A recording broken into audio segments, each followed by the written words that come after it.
আসসালামু আলাইকুম। এই এয়ারপোর্টের ভিতরে 2024 সালে সবই ঠিক আছিল। আজকে 2025 সালে এক নতুন দরবেশ বাবার আগমন হয়েছে। আজকে নাকি একটার বেশি দুইটা অ্যান্ডার ফ্যান ফিনলো, এটাও নাকি অবৈধ। একটার বেশি দুইটা শার্ট পরলো, এটাও নাকি অবৈধ। আর দুইটার বেশি মোবাইল নিলে নাকি এটাও অবৈধ। এটা কোন 25 সালে আমরা বাস করতেছি? আর নতুন এক দরবেশ বাবা আইছে আমাদের প্রতিটা প্রবাসীদের ব্যাগ কাইটা কাইটা চেক করবে কেন? মোবাইল কি অবৈধ হয়?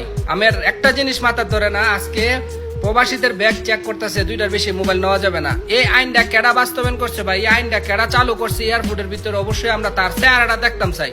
দেখি হ্যাঁ প্রবাসীরা হুটকি মারা লইয়া বাঁচে কিনা মরে।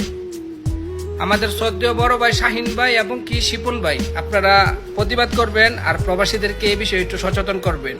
অবশ্যই প্রতিটা প্রবাসীকে ঘুমন্ত অবস্থা থেকে জাগিয়ে তুলবেন এই এয়ারপোর্টের কর্মকর্তার বিরুদ্ধে। আজকে শুধু মোবাইল আর দুইটা আন্ডার ফ্যান নিলেও নাকি এটাও অবৈধ হয়ে যায়।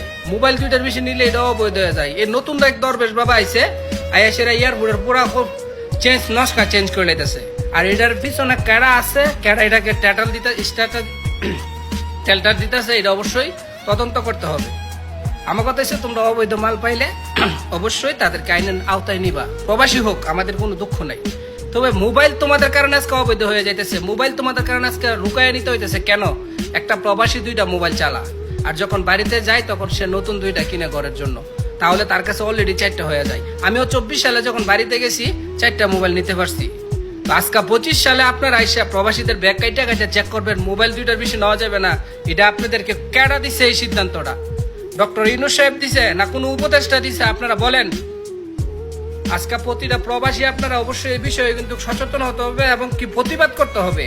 আর যদি তারপরও সোজা না হয়, তাহলে ওই স্বৈরাচার সরকারের মতনই আমাদের টাকা দেওয়া বন্ধ করে দিতে হবে।